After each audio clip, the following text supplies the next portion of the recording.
नमस्कार, today news UP में आपका बहुत बहुत स्वागत है। आइए नजर डालते हैं उत्तर प्रदेश से जुड़ी हुई आज की ताजा तरीन खबरों पर।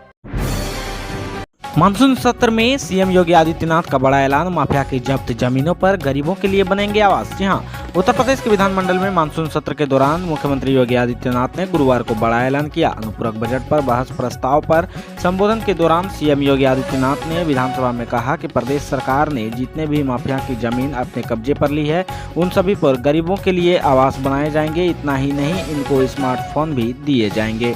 मुख्यमंत्री योगी आदित्यनाथ ने गुरुवार को मानसून सत्र के दौरान सदन को संबोधित किया। उन्होंने कहा कि हमने जितने भी माफिया के जमीन को जब्त किया है, उन सभी पर गरीबों के लिए मकान बनेंगे। उन्होंने कहा कि हमारी सरकार ने 1500 करोड़ रुपए की अवैध संपत्ति जब्त और ध्वस्त की। अब हम इस पर आवास योजना बना रहे हैं। सीएम योगी का तोहफा, बड़ी सैलरी, स्मार्टफोन और दलितों के लिए मकान। जाने और क्या क्या हुई घोषणा। जी हाँ, यूपी के मुख्यमंत्री योगी आदित्यनाथ ने गुरुवार को विधानसभा में युवाओं और सरकारी कर्मचारियों के लिए कई बड़े ऐलान किए। अनुपूरक बजट पर चर्चा करते हुए सीएम योगी ने कहा कि सरकारी कर्मचारियों को 28% बढ़ोतरी के साथ डीए मिलेगा। वहीं ग्रेजुएशन, पोस्ट ग्रेजुएशन और डिप्लोमा कर रहे छात्रों को 1 करोड़ छात्रों को स्मार्टफोन और टैबलेट दिया जाएगा। वहीं इससे पहले कल अनुपूरक बजट में भी गाँव, गरीब और महिलाओं के अलावा मानदेय पर काम करने वाले कर्मचारियों के बहुत बड़े वर्ग को तोहफा दिया था।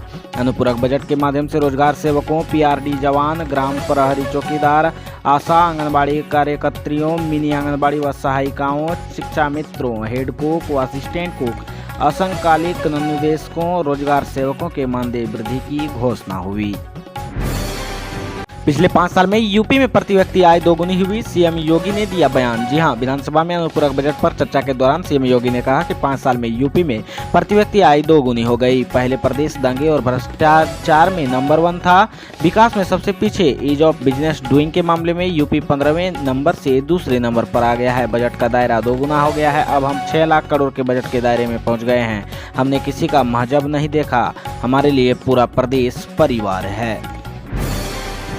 किसानों को बड़ी राहत, नहीं खरीदने होंगे कृषि उपकरण। जी हाँ, भारत के 80% छोटे किसानों के लिए अच्छी खबर है। अब उन्हें खेत में बुआई, कटाई से लेकर दूसरे कामों के लिए कृषि उपकरण नहीं खरीदने होंगे। कृषि इनोवेशन के क्षेत्र में जुड़े स्टार्टअप फार्मकोट ने बुधवार को तकनीकी प्लेटफॉर्म रेंट फॉर फॉर्म की पेशकश के साथ कृषि उपकरण किराए पर उपलब्ध कराने के क्षेत्र में कदम उठाया है। कंपनी ने एक बयान में कहा कि रेट फॉर फॉर्म किसानों को प्रतिस्पर्धा दरों पर उच्च गुणवत्ता वाली मशीनरी और उपकरण किराए पर लेने में मदद करेगा। पहले चरण में फार्मकोट ने 100 प्रमाणित उपकरण आपूर्तिकर्ताओं के साथ साझेदारी करके बड़वानी, मध्य प्रदेश के निकट 200 गांवों में किराए की सेवाएं प्रदान करना शुरू कर दिया है।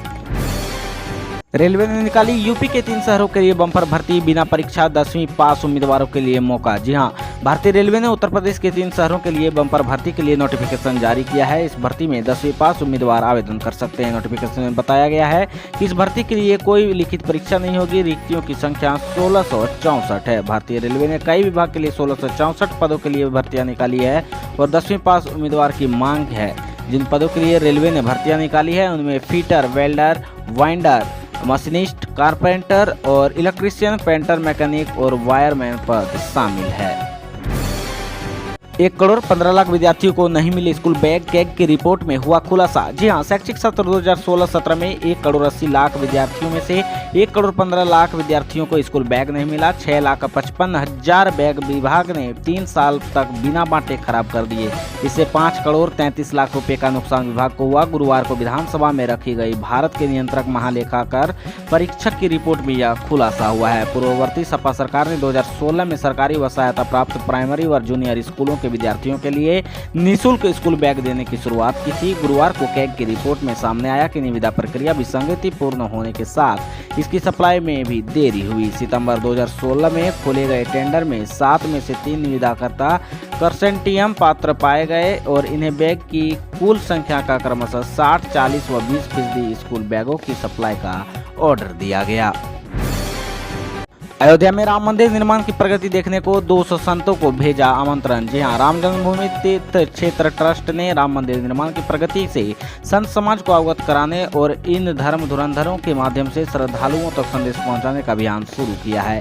इसी श्रृंखला में राम जन्मभूमि ट्रस्ट महासचिव चंपत राय ने हर संप्रदाय से जुड़े देश भर के 200 संप्रदायचारियों को पत्र भेजा है। इस पत्र में आग्रह किया है कि वह अयोध्या आकर रामलला का दर्शन करें और राम मंदिर निर्माण की प्रगति का भी अवलोकन करें। इसके साथ अपने बहुमूल्य सुझावों में ट्रस्ट को अवगत कराएं।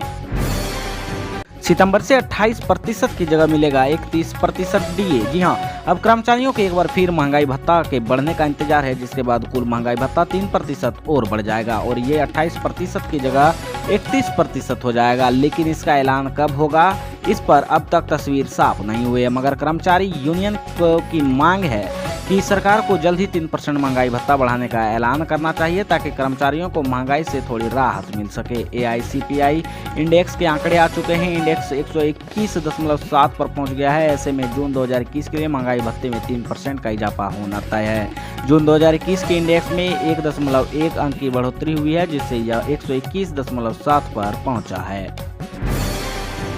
सीएम योगी का ऐलान, कुश्ती समेत 2 खेलों को गोद लेगी यूपी सरकार। जी हां, यूपी सीएम योगी आदित्यनाथ ने इकाना स्टेडियम में यह ऐलान किया कि यूपी सरकार 2 खेलों को अंगीकृत करने अगले 10 सालों तक उसका वित्त पोषण करेगी।